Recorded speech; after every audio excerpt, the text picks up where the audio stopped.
Round छ, कम्मर round जति छ यसमा चाहिँ 1 इन्ची मात्रै प्लस गर्छौँ है। अब यसमा हाम्रो जस्तो कति छ त्यहाँ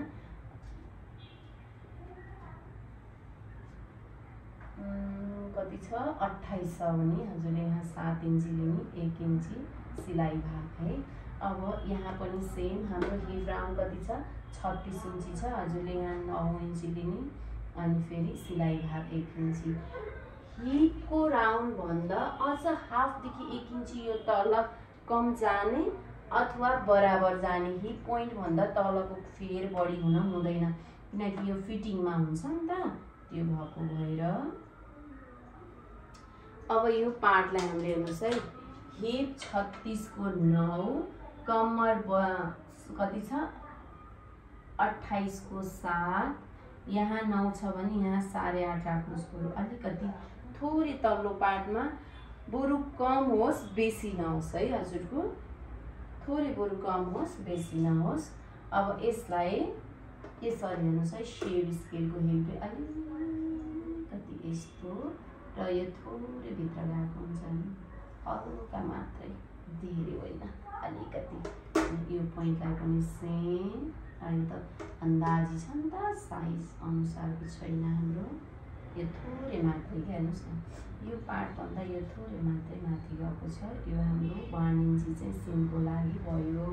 यो पार्ट 8 इन्ची हामीलाई यसमा यो डाट राखिसकेपछि यो र यो बराबर आउँछ, यो एक्स्ट्रा पार्ट आउँछ है, यो बन्द भाग हुन्छ। हाम्रो टोटल लम्बाइ जति छ त्यसमा चाहिँ माइनस गरेर पुरा लम्बाइ 52 छ, त्यसमा 14 इन्च हजुरले माइनस गर्नु भएको छ। 14 इन्च माइनस गरेपछि हजुरको कति आयो 38,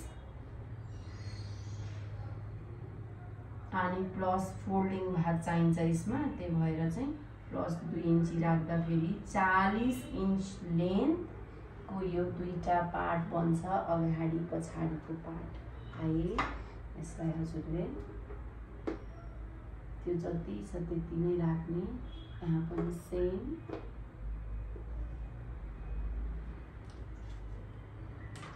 यसलाई लिँदा फेरि हामीले के गर्यौं, यो पार्ट जुन छ अलिकति थोरै कर्वमा लिए, उताको पार्ट भन्दा यताको थोरै बेसी, अनि यसलाई फिस्तार हेर्नुहोस् त,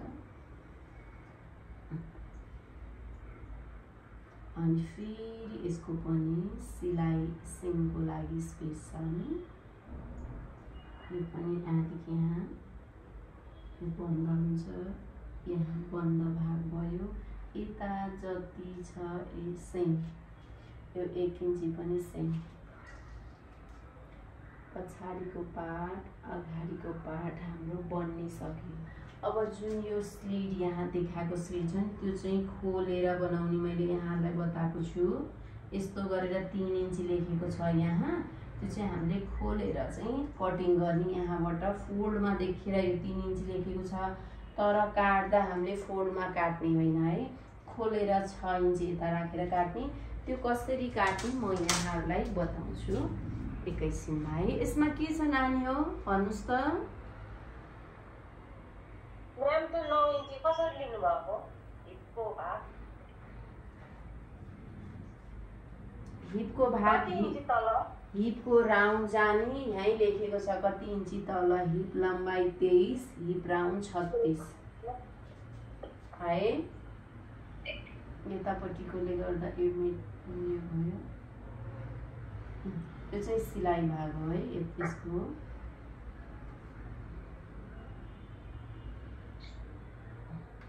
केही छ नानो यसमा? यहाँहरूलाई केही कन्फ्युज छ त बा?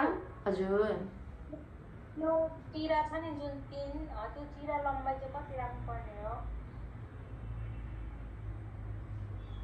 तिराको लागि 14 को 7 राखेको छ, अनि गला चाहिँ हजुरले चिरा भनेको चिरुवा हजुरलाई कति लाउनु मन छ त्यति लाउने। हाम्रो ड्राफ्टमा कुमदेखि तल नाप्ने हो 35 इन्ची छ, यो पार्टबाट यसरी नाप्दा यहाँ 35 इन्च आएको छ, हजुरको चाहिँ कति राख्ने हो यहाँबाट हेर्नुहोस् त, यसरी नाप्दै आउँदा यहाँ एरो लगाउँ, 45 इन्ची तल यो छ यहाँबाट, बुझ्नुभयो? हामीले यहाँदेखिको लम्बाइ भनेको कहाँबाट कहाँसम्मलाई भन्नु? कुमदेखि हजुरको हिपको पोइन्ट कहाँ छ? यो उठेको पार्ट कहाँ छ? हेर्नुहोस् त, यहाँनिर छ नि। अरू पार्ट भन्दा यो पार्ट अलिकति थोरै उठेको पार्ट छ नि। हेर्नुहोस् त, अझ म डार्क गरौँ यसलाई।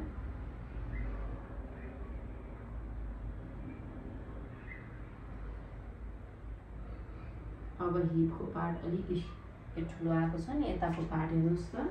हो, हिपको पार्ट हाम्रो उठेको पार्ट हुन्छ।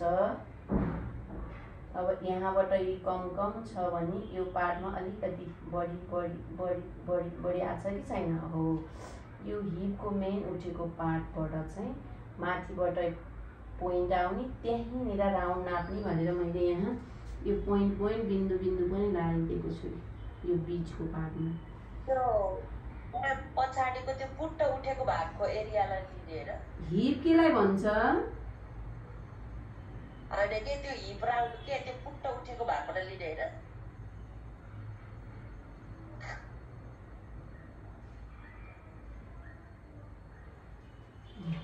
अरू यही नै भयो होइन नि हो। अब पक्कै पनि केही छ त छैन, कन्फ्युज छैन, यस्तै हो।